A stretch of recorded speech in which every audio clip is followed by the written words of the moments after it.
5월 29일 토요일, 오늘은 교육부와 차세대를 위해 기도하는 날입니다. 9시에 드리는 매일 기도에 오신 기도의 동역자 여러분 사랑하고 축복합니다. 오늘의 말씀은 마태복음 2장 13절에서 23절의 말씀입니다. 봉독하여 읽겠습니다. 그들이 떠난 후에 주의 사자가 요셉에게 현몽하여 이르되 헤롯이 아기를 찾아 죽이려 하니 일어나 아기와 그의 어머니를 데리고 애굽으로 피하여 내가 내게 이르기까지 거기 있으라 하시니 요셉이 일어나서 밤에 아기와 그의 어머니를 데리고 애굽으로 떠나가 헤롯이 죽기까지 거기 있었으니 이는 주께서 선지자를 통하여 말씀하신 바 애굽으로부터 내 아들을 불렀다 함을 이루려 하심이라. 이에 헤롯이 박사들에게 속은 줄 알고 심히 노하여 사람을 보내어 베들레헴과 그 모든 지경 안에 있는 사내 아이를 박사들에게 자세히 알아본 그때를 기준하여 2살부터 그 아래로 다 죽이니 이에 선지자 예레미야를 통하여 말씀하신 바 라마에서 슬퍼하여 크게 통곡하는 소리가 들리니 라헬이 그 자식을 위하여 애곡하는 것이라. 그가 자식이 없으므로 위로받기를 거절하였도다 함이 이루어졌느니라. 헤롯이 죽은 후에 주의 사자가 애굽에서 요셉에게 현몽하여 이르되 일어나 아기와 그의 어머니를 데리고 이스라엘 땅으로 가라. 아기의 목숨을 찾던 자들이 죽었느니라 하시니 요셉이 일어나 아기와 그의 어머니를 데리고 이스라엘 땅으로 들어가니라. 그러나 아켈라오가 그의 아버지 헤롯을 이어 유대의 임금됨을 듣고 거기로 가기를 무서워하였더니 꿈의 지시하심을 받아 갈릴리 지방으로 떠나가 나사렛이란 동네에 가서 사니 이는 선지자로 하신 말씀에 나사렛 사람이라 칭하리라 하심을 이루려 함이더라. 5월은 가정의 달이라고 부릅니다. 어린이날, 어버이날, 스승의 달이 있고요. 그리고 2007년부터는 5월 21일을 부부의 날로 지정하여 국가기념일로 지키고 있습니다. 아직 많은 분들이 모르실 것 같은데요. 어떤 목사님 부부가 한 아이에게 너 소원이 뭐니? 라고 물어봤다고 합니다. 그런데 그 아이가 제 소원은 엄마 아빠와 함께 사는 거예요 라고 대답했다고 해요. 좋은 장난감을 갖는 것이 아니라 좋은 곳에 가는 것이 아니라 부모님과 함께 사는 것이 꿈이라니 이야기를 듣고 목사님 부부께서 마음이 너무 아파서 그때부터 부부의 날 캠페인을 시작하신 것이 시초가 되었다고 합니다. 하나님께서 아담과 하와가 만나 한 몸을 이루고 가정을 이루게 하셨습니다. 남편과 아내가 된 아담과 하와가 한 몸을 이루고 한 인생을 살아가는 것이 하나님께서 그들에게 주신 복입니다. 오늘 저희는 한 가정을 만나볼 건데요. 말씀 속에 있는 한 가정을 만나볼 건데요. 그 가정을 통해서 하나님께서 우리 가정에게 원하시는 것이 무엇인지 한번 알아보려고 합니다. 하나님은 요셉과 마리아를 통해서 아기 예수님을 이 땅에 보내셨습니다. 흔히 마리아의 순종을 강조하면서 요셉의 헌신과 순종은 간과하는 것이 사실인데요. 그러나 요셉은 아기 예수님의 태어나심과 자라심에 있어 아버지의 역할과 마리아와의 아름다운 동역을 하였습니다. 그러므로 궁극적인 하나님의 구원 사역을 이루는 징검다리 역할을 하였습니다. 이 말씀을 통해서 부부가 가정의 중심을 이루어 한 몸을 이룰 수 있는 비결을 깨닫고 실천하실 수 있기를 바랍니다. 첫째로 요셉과 마리아는 믿음이 같은 부부였습니다. 마태복음 1장 20절입니다. 이 일을 생각할 때에 주의 사자가 현몽하여 이르되 다윗의 자손 요셉아 내 아내 마리아 데려오기를 무서워하지 말라. 그에게 잉태된 자는 성령으로 된 것이라. 요셉과 마리아는 결혼을 하기로 한 정혼한 사이였습니다. 정혼한 여인이 잉태하였다는 소식을 듣고 얼마나 마음이 어려웠을까요? 우리는 본문 말씀을 상상만 하여도 그가 느낄 수 있는 배신감과 실망감이 얼마나 컸을까 생각할 수 있습니다. 또한 마리아 역시도 그녀가 가졌을 두려움을 우리는 감히 상상조차 할 수 없습니다. 그럼에도 요셉과 마리아는 주의 사자 천사가 그에게 전해준 이야기를 듣고 하나님의 말씀에 순종하기로 합니다. 마태복음 1장 24절 25절의 말씀은 이렇게 기록합니다. 요셉이 잠에서 깨어 일어나 주의 사자의 분부대로 행하여 그의 아내를 데려왔으나 아들을 낳기까지 동침하지 아니하더니 나음의 이름을 예수라 하니라. 일어나자마자 즉시 하나님의 말씀에 순종합니다. 조금 더 고민해보고 주변 사람들의 이야기도 들어보고 가족과 상의한 것이 아니라 일어나자마자 즉시 순종합니다. 그리고 주의 사자의 분부대로 행하여 마리아를 데려옵니다. 그리고 그녀를 아내로서 대하고 존중해 줍니다. 두 번째로는 요셉과 마리아는 돕는 배필로서 함께 했습니다. 10달이 되어 마리아의 해산의 때가 다가옵니다. 그때 당시 이스라엘의 사람들이 고향으로 돌아가 호적하는 일이 있었습니다. 요셉은 자기 고향인 베들레헴에 돌아가 호적을 해야 했습니다. 미가서 5장 2절의 말씀에는 예수님이 어디서 태어나시는지 예언으로 기록되어 있습니다. 베들레헴 에브라다야, 너는 유다 족속 중에 작을지라도 이스라엘을 다스릴 자가 내게서 내게로 나올 것이라. 다윗 왕의 후손이 메시아로 올 것인데 그가 다윗 왕이 태어나신 곳, 바로 베들레헴에서 태어난다는 것입니다. 원래 요셉과 마리아는 그곳에 살지 않지만 베들레헴으로 호적하러 올라갔을 때 그곳에서 아이를 출산하였고 아기 예수님을 출산하였고, 그러니까 바로 그곳에 올라가던 길에 그 마리아의 몸이 만삭의 몸이었음을 알 수 있습니다. 베들레헴으로 향하는 먼 길, 만삭인 마리아의 몸은 얼마나 힘들고 마리아의 심정이 얼마나 어려웠을까요? 아이를 임신해 보신 분들은 알겠지만 온몸이 퉁퉁 붓고 화장실은 자주 가고 싶고 거동이 힘들고 정말 너무나도 힘겹고 버거운 여정이었을 것입니다. 그리고 마리아 곁에서 지키며 위로한 요셉에게도 마찬가지로 힘겨운 여정이었을 것입니다. 그러나 분명한 것은 불안하고 힘겨운 여정 속에서도 두 사람은 손을 맞잡고 함께였다는 것입니다.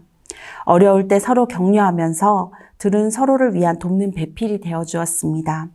서로를 향한 신뢰와 믿음, 사랑으로 둘은 하나가 될 수 있었습니다. 요셉은 마리아가 아기 예수님을 낳는 그 자리에도 함께 했으며 오늘 읽은 본문에서처럼 헤롯이 아기 예수를 찾아 죽이려는 그 참담한 상황 가운데서도 함께 했습니다. 함께한 순간에 그들은 어려움을 나누고 서로에게 위로하고 격려하였을 것이 분명합니다. 이러한 마리아와 요셉의 가정에서 아기 예수님은 하나님과 사람에게 사랑받으며 자랄 수 있었음을 우리는 기억해야 합니다. 즉, 같은 믿음으로 돕는 배필의 역할을 하며 함께할 때 하나님의 뜻을 이루는 아름다운 부부가 될 수 있다는 것입니다. 한 몸을 이루고 하나의 인생을 살아가는 아름다운 부부가 되려면 어떻게 해야 할까요? 제가 지금 3가지를 말씀드렸는데요. 믿음이 같아야 하고, 돕는 배필로 함께하며 하나님의 뜻을 이루는 부부가 되어야 합니다. 이것이 바로 하나님이 기뻐하시는 부부의 모습입니다. 그러면 하나님이 기뻐하시는 부부의 모습을 갖기 위해서 가장 중요한 요소는 무엇일까요? 에베소서 5장 31절, 33절의 말씀에는 부부의 만남을 큰 비밀로 밝히면서 남편에게 아내 사랑하기를 자기 자신을 사랑하는 것처럼 하고 아내도 자기 남편을 존경하라고 권면합니다. 이 말씀은 누가 사랑하는가, 누가 존경하는가, 즉 남편과 아내의 역할에 초점을 맞춘 것이 아니라 부부에게 있어 사랑과 존경이 중요하다는 것을 강조하는 것입니다. 부부관계를 지탱해 나갈 수 있는 원동력이 바로 사랑과 존경입니다. 그런데 사랑과 존경은 그냥 일반적인 의미에서의 것이 아니라 그리스도 안에서의 사랑과 존경입니다. 존경이란 의미의 헬라어 포베다이라는 단어는 아내가 남편을 대할 때 마음으로 우러나오는 헌신으로 한다는 뜻을 담고 있습니다. 그리스도를 경외하는 것처럼 말입니다. 남편도 그리스도께서 교회를 위하여 자기 자신을 희생하고 보호하신 것처럼 아내를 보호하고 섬겨야 하는 것입니다.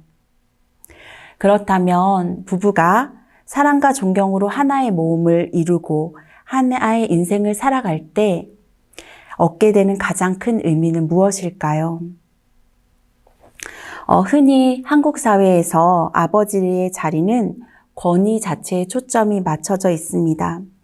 맞벌이 부부가 늘어나고 공동 육아의 개념이 확대되어지면서 아버지의 권위와 역할에 대해서 변화가 있지만 여전히 가족에게 있어서 대외적인 일은 아버지가 주도적으로 담당하고 자녀의 교육과 양육은 어머니에게 기속되어 있는 경우가 많습니다. 하지만 하나님께서 부부에게 주신 아름다운 선물인 우리 자녀는 어머니에게만 맡겨진 것이 아니라 부부 두 사람의 눈물과 사랑, 지속적인 관심과 애정으로 하루하루 무럭무럭 자라나게 되는 것입니다. 그래서 아버지와의 관계가 부족한 자녀일수록 사회성이 부족하고 또한 어머니와의 관계가 서먹한 아이들에게서 애정 결핍과 같은 중독과 같은 문제가 발생한다는 그런 보고서를 우리는 쉽게 발견하게 됩니다. 그러나 우리가 이것을 굳이 언급하지 않더라도 부부에게 허락하신, 명령하신 자녀 교육을 우리 부부는 잊지 말아야 합니다. 제가 두 가지 그림을 보여드릴 거예요. 먼저 첫 번째 그림입니다. 남편과 아내는 각자 하나님을 경외합니다. 또한 남편은 아내를 사랑하고 아내는 남편을 사랑하고 존경합니다.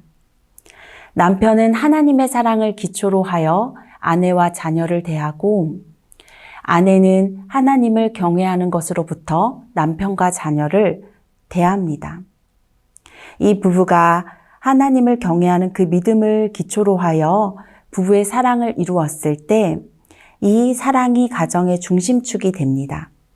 이 삼각형의 안정감 속에서 자녀는 튼튼하게 자라납니다.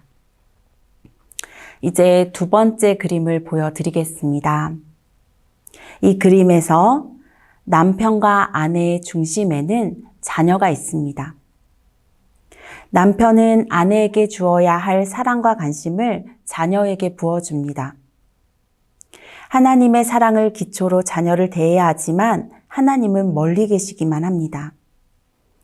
아내 또한 남편에게 주어야 할 신뢰, 존경, 애정을 자녀에게 주어줍니다. 그래서 이 가정에서는 자녀가 가정의 중심이 되어 남편과 아내는 서로에 대한 관심과 사랑을 자녀에게 주는 것으로 대체합니다. 하나님의 사랑이 중심이 되지 못합니다. 이런 가정에서 자라는 아이는 과잉사랑, 그릇된 사랑을 받기 쉽습니다. 또한 부부 사이가 좋지 못할 경우 아이가 받는 스트레스는 이루 말할 수 없습니다. 그리고 하나님의 경외, 하나님의 사랑 안에서 이 가정이 있지 못하기 때문에 이 가정은 깨어지기가 매우 쉽습니다. 제가 아는 어떤 목사님께서 식사 자리에서 이런 말씀을 하셨어요. 이 목사님은 남자분이신데요. 저희 아내는 저에게 참 로또 같은 사람입니다. 라고 말씀하셨어요. 그러자 그 주변에 있는 분들이 뭐야 이런 반응이었습니다. 그러자 목사님께서 어디 로또 되기가 그렇게 쉽나요? 저의 아내는 저에게 로또 같은 사람이에요. 그래서 잘 안 맞아요. 이렇게 말씀하셨어요. 그러자 하는 공감의 반응들이 더 크게 일어났습니다. 사랑하는 성도님, 여러분의 가정의 결혼 생활은 어떠하십니까? 만약 배우자와 이야기를 할 때 서로에 대한 이야기보다는 자녀에 대한 이야기를 더 많이 나누고 있지 않습니까? 시댁 문제, 가족 문제, 경제적 문제, 개인의 어려움의 문제를 배우자에게 털어놓기보다는 친구나 직장 동료에게 상담받고 있진 않으십니까?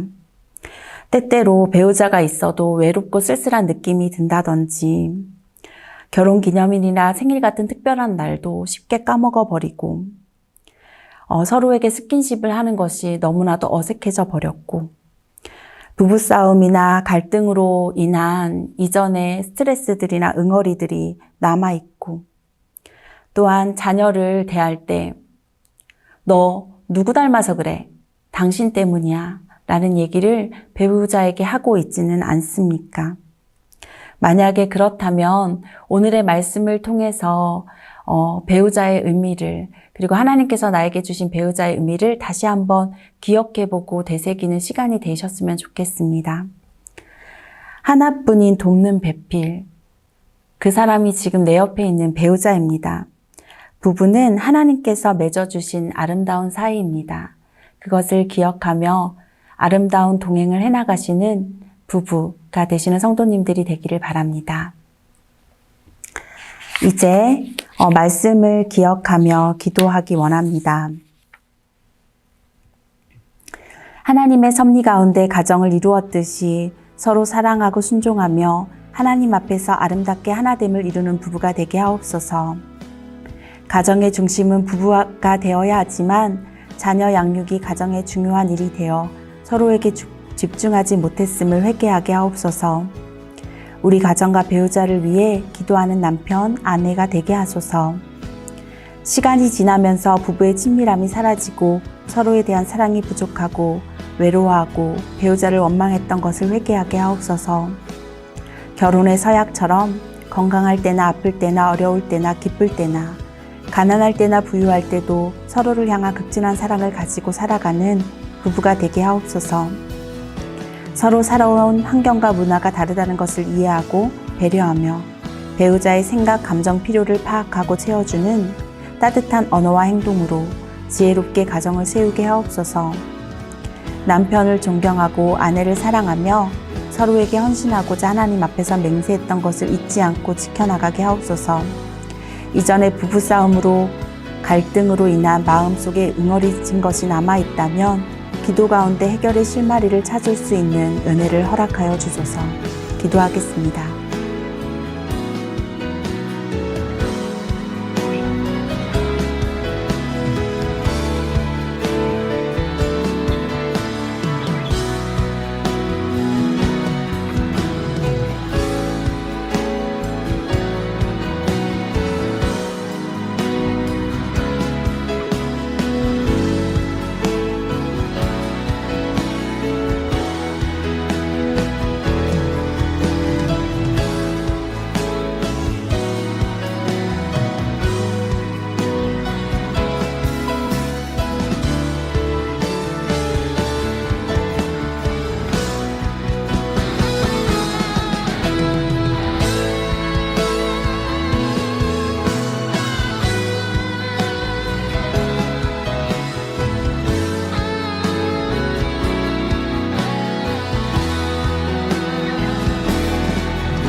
다음으로 교육부의 자녀들을 위해 기도하겠습니다. 우리 자녀들이 하나님을 사랑하고 하나님의 말씀을 따라 살아가게 하옵소서. 성령 충만하여 속사람이 강건하고 단단하여 능력이 있고 건강한 사람이 되게 하옵소서. 세상의 악한 문화들로부터 지켜주시고 제약된 세상의 가치관을 거부할 수 있도록 분별할 수 있는 지혜를 주옵소서. 믿음을 지킬 수 있는 영적 분별력과 담력을 허락하여 주옵소서. 하나님께서 자녀에게 부어주신 재능과 달란트를 잘 발견하고 훈련하여 실력을 갖추고 세상의 다양한 자리에서 영향력을 펼칠 수 있도록 인도하여 주옵소서. 하나님께서 각자에게 맡긴 하나님의 뜻을 성취하는 삶을 살아가게 하옵소서. 친구와의 만남을 소중하게 여기고 우정을 아름답게 키우며 부모님을 공경하고 선생님께 감사하며 어른의 말씀을 경청하는 지혜로운 아이가 되게 하소서. 우리 자녀들 중 몸과 마음이 아픈 지체가 있사오니 주님의 보혈로 안수하여 낫게 해주시고 온전히 회복하여 건강을 되찾을 수 있도록 인도하여 주옵소서.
교육부를 위해 기도합니다.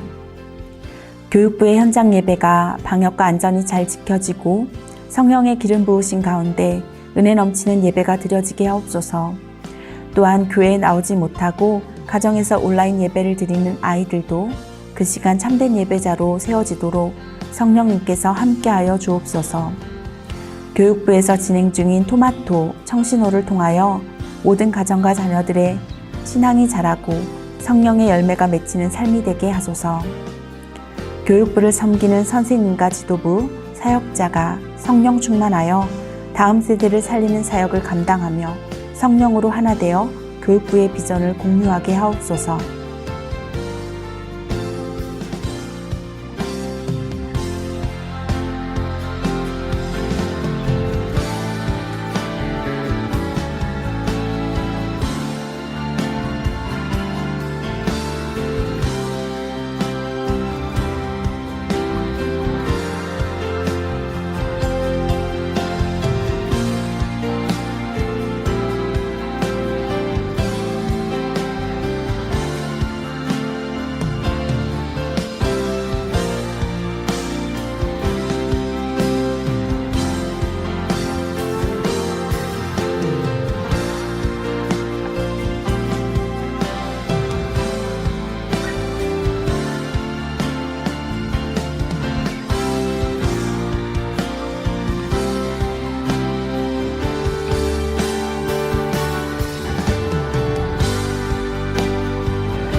마지막으로 청년부를 위해 기도합니다.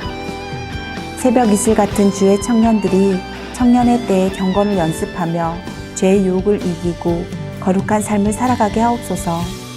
각자의 사명과 비전을 발견하고 성실하게 준비하여 하나님의 나라를 세워가는 주님의 용사가 되게 하옵소서. 있는 자리에서 최선을 다하여 인정받는 사람이 되게 하시고 믿음에 굳게 서서 정직하게 살아감으로써 주변을 밝히는 빛과 소금의 삶을 살게 하옵소서. 주님이 예비하신 배우자를 만나 아름다운 믿음의 가정을 이루게 하옵소서. 기도하겠습니다.